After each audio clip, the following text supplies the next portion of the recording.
morning, everyone. Virgo Triad here. It is February 10th, 2018, and since it is a wonderful Saturday morning, I thought perhaps we would go back down the rabbit hole with Marvin this morning. This video was uploaded in the wee hours of the morning, apparently, around 2 or 3 a.m., and it is entitled Proof of TDA Account Using KY, I'm assuming that SoCal means social. Harvey Dent, tell the truth. So take a little ride along with me and let's see what Marvin is up to this morning. Now in the beginning here, you're going to hear why it is that Marvin needs to have donations sent to him. So let's take a listen. What's up, people? What's going on? I need your help in donations, right? To go ahead to figure this out. Now, I'm gonna give a little bit more hope about this TDA account that is actually real. So, the mailman just came, and as you can see, I got something from Certegy.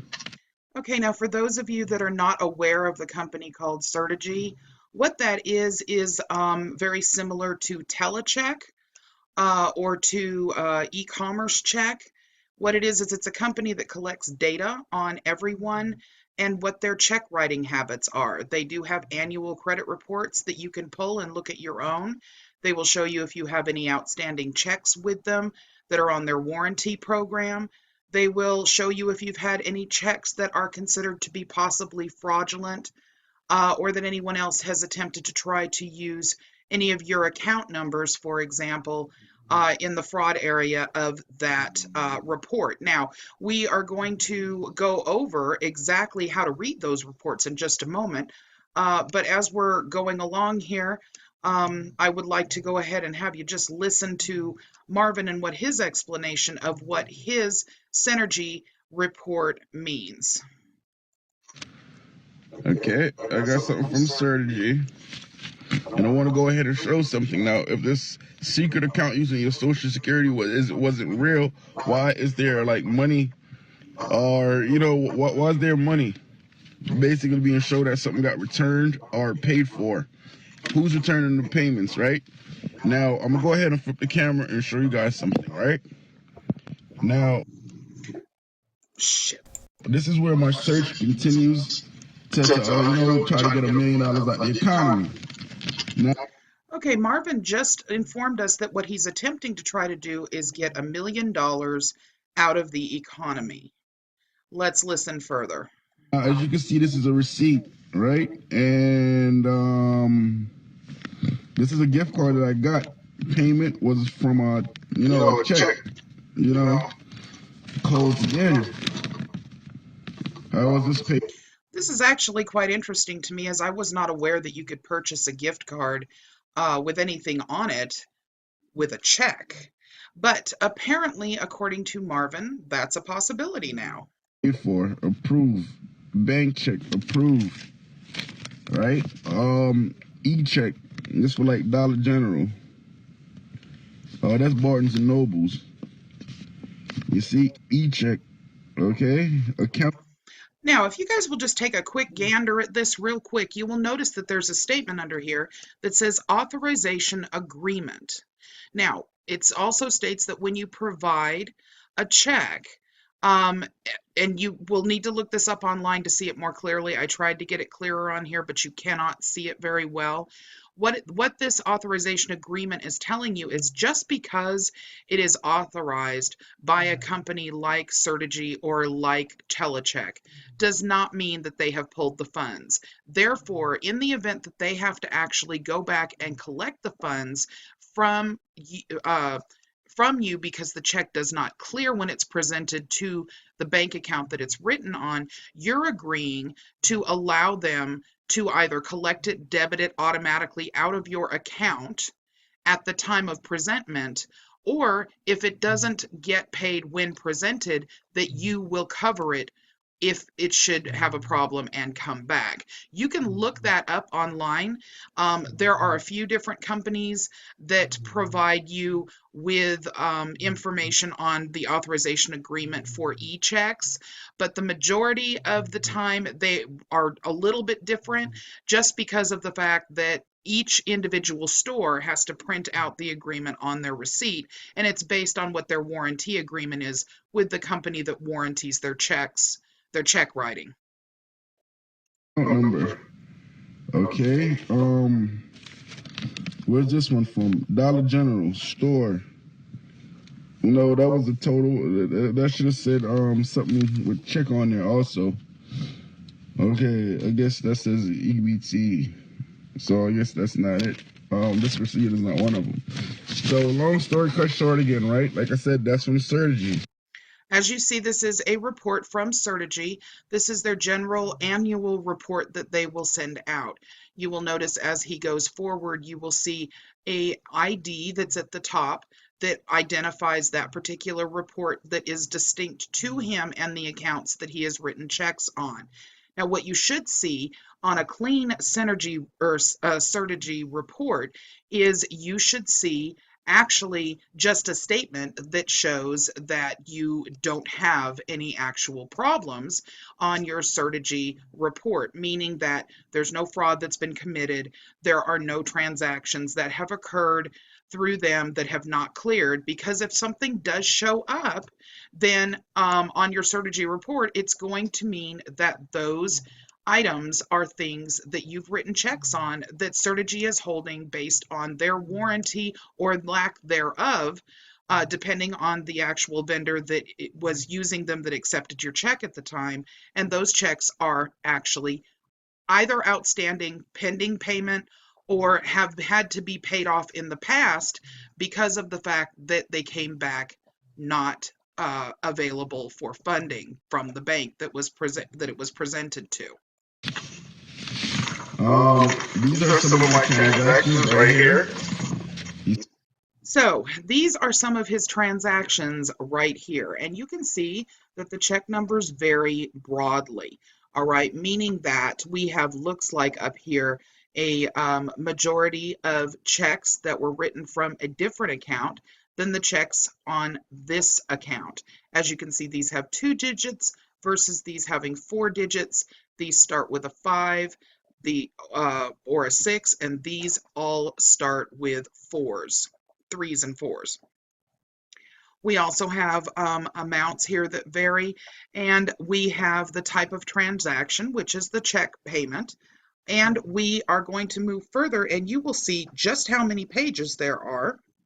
Pay close attention once again to the check numbers, because it is possible that checks come from different accounts that don't clear from different accounts. The check number is probably going to identify that. It's very rare that you would start your check number out with a number 36, for example, and write all the way up to 5,041 from exactly the same check register. See where it says the dates, the amounts, Dollar General, Staples, and whatnot. You see where it says authorized, authorized. Now my key is to figure out why some of these say not authorized. The reason. Okay, Marvin, I have to tell you that your explanation of this is flawed. And this is the reason why I'm going to be going into the Certegy How You Read Your Annual Report website, and I'm actually going to play that video for everyone. Hopefully it will help to identify the reasons why people got so confused with these TDA account reversals that came back with Telecheck also, because Certegy works virtually exactly the same way. What the difference in authorized versus not authorized really is whether or not the merchant was authorized in terms of warranty, or whether they were not authorized in terms of warranty. Because what that means is, if the merchant was authorized in warranty, then that means that Certegy is required to pay that check to the vendor and collect upon it from the person who wrote it and did not actually allow the payment to clear. If it is not authorized, then that means that they don't have to collect on it unless an additional fee is paid by the vendor. And at that point, then of course they will collect on it, but they will report it as not authorized on the report.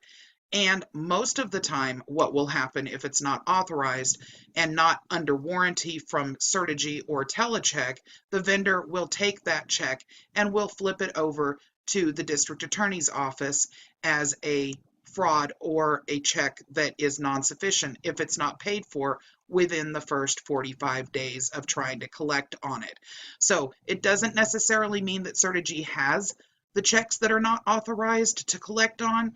What it means is that they've reported on it as coming back not payable, and since it wasn't under the vendor's warranty for Certegy to pay it and then collect on it, it is now up to the vendor if they want to collect on it themselves, turn it over to the district attorney's office, or if they want to pay the extra fee to have Certegy go ahead and collect on it for them. Below from Surgery. Like I said, you see the dollar amounts there. So people that use the TDA accounts and got reversals, you feel me? Obviously, some payments go through. We hear some people say, payments went through. See enough authorized, but Dollar General not authorized. Staples, Kohl's authorized. No, sorry, Marvin, that's not what it means. All of those checks have been returned in your name. In reality, everything that's showing on that report is in the derogatory, unless otherwise stated on the back page, which would then explain that you have already paid those checks off or are pending payment to pay those checks off yourself personally. What it looks like to me, and what it would look like to the majority of people that view that report, is that you have a tremendous amount of non-sufficient funds checks that are running around out there that for some reason you seem to think the authorization mark that Certegy made means that they were paid. Yes, they were paid by Certegy, but you still owe Certegy for those checks. The only reason that Certegy has paid them is because it's part of the warranty agreement.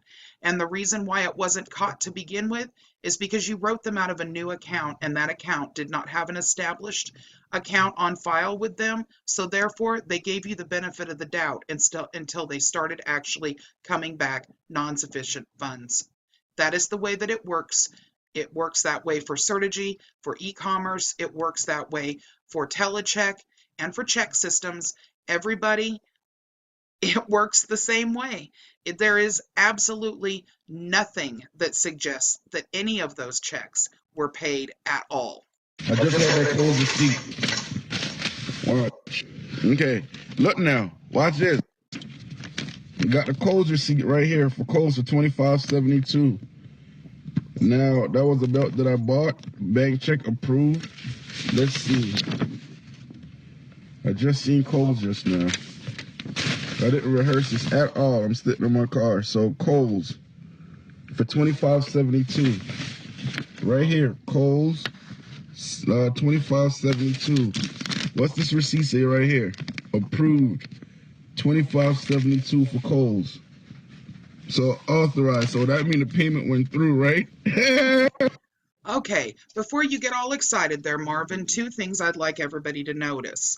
Back this up and take a look at what the check number is, and you will notice that it is one of the 4-digit check numbers, meaning that number one, there's another account that's out there that Marvin has that has got non-sufficient funds written all over it. Okay, number two, authorized simply means that it was under warranty. It was authorized by them. The check was actually run through them. And therefore, because of that, they did not have any derogatory information at the time. So they went ahead and they authorized it, giving you the benefit of the doubt until they see negative information coming back on your profile from that account. They're not going to close it down. It doesn't in any way mean that they actually were able to look into immediately a account of some sort sitting somewhere in some arbitrary bank that does not exist and pulled those funds. If that was possible, that would not be on the report. Those checks are non-sufficient funds checks that are on your report You have 3 or 4 pages of them, and that is extremely dangerous and scary because anything that equals out in one state to over $500 is considered a felony in non-sufficient funds check. It is considered theft by check. So, to go a little bit further with this and help people understand a little bit better, I want to go ahead and take you over to the Certegy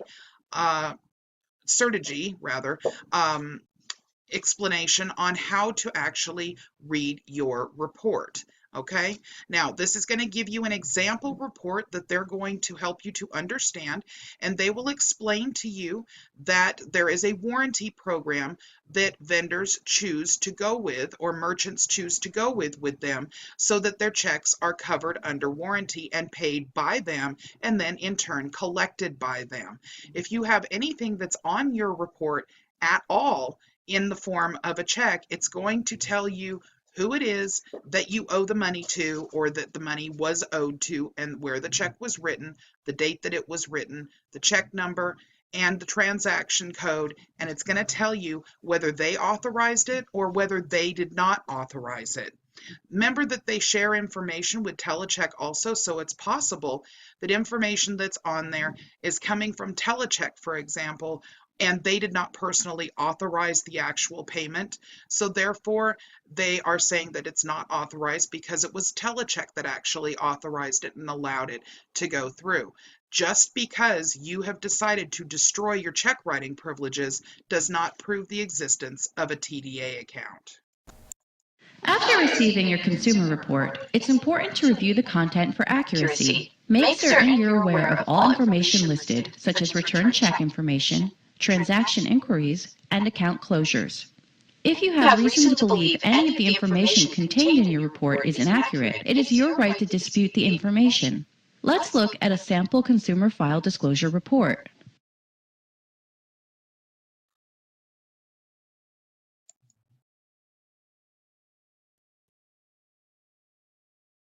Please note that the items covered here are for informational purposes only. Your consumer file may not contain all of the information shown in the sample. In the top right corner of the report, you will see your consumer identifiers. Underneath that, in the box, you will see a tracking number. This is a unique identifier that Certegy uses to reference your consumer file disclosure report. Please refer to this tracking number in all future correspondence. The Inquiries section lists all check and electronic payments processed by Certegy for its clients during the past 24 months. This list displays the date, type of transaction, dollar amount, check number if applicable, the client, usually a merchant, and the recommendation that was given to the client. If the recommendation was not authorized, then more information will be listed below in a footnote. The Check Systems Inc. Inquiry section lists all instances where Check Systems Inc. uses information about you that was provided by Certegy. The Outstanding Items section will display return checks or electronic payments on file based on your consumer identifiers and/or personal information.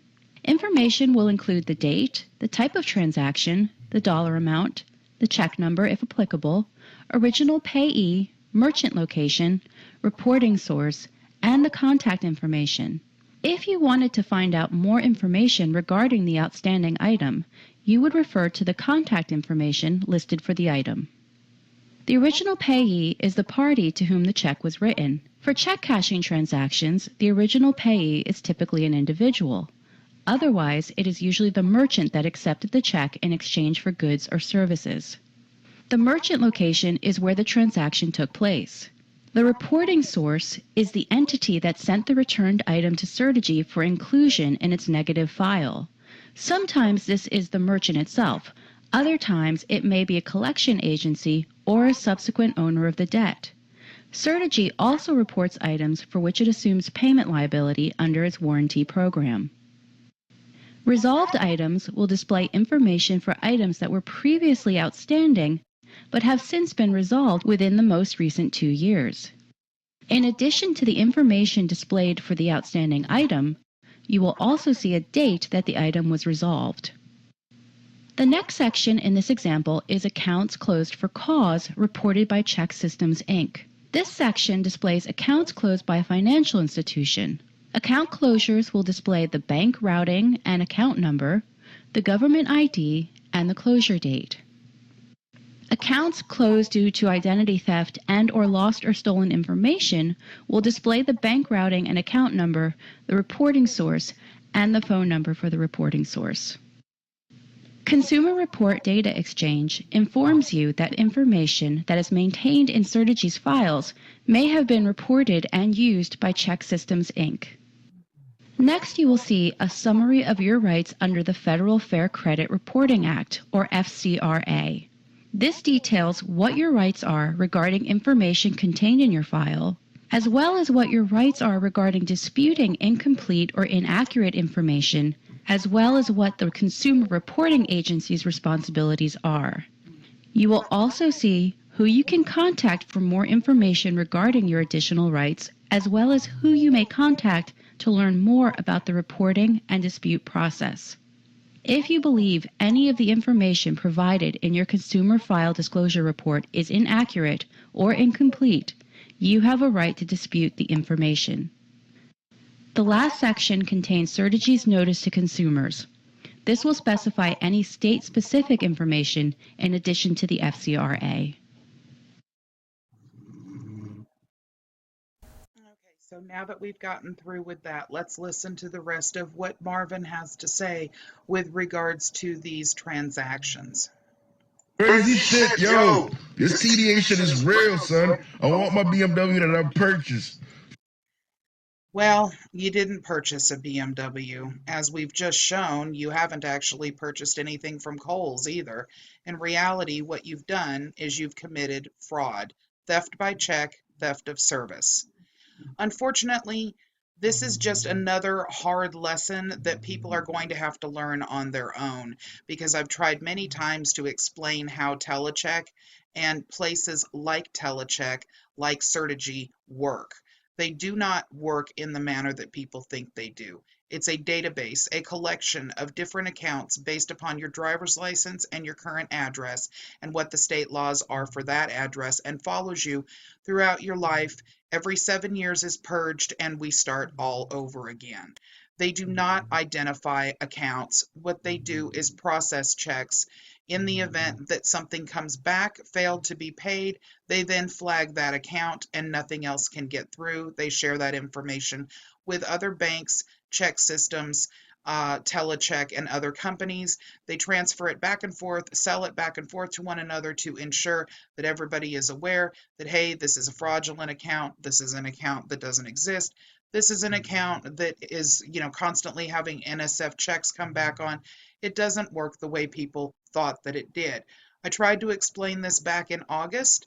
It didn't get received well because it simply meant another thing that shows that these accounts do not exist.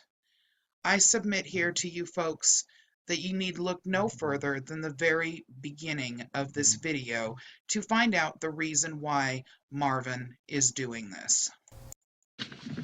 What's up, people? What's going on? I need your help and donations. That's it. Just like many of the people that are running these scams, what he wants are donations. Because let's face it, guys, if he was truly able to access his TDA account through his checking account that he has in his possession, that he's running all over town, writing checks for, then why would he need donations? I'm hoping this helps everybody to think about this a little bit more, specifically when it comes to the TDA accounts, Telecheck, and the verification process that you thought you were going through when you were dealing with Telecheck and Certegy and other companies that are third-party check verifiers. It truly does not work in the manner that you all think that it works. Everybody take care and have a good weekend. Bye-bye.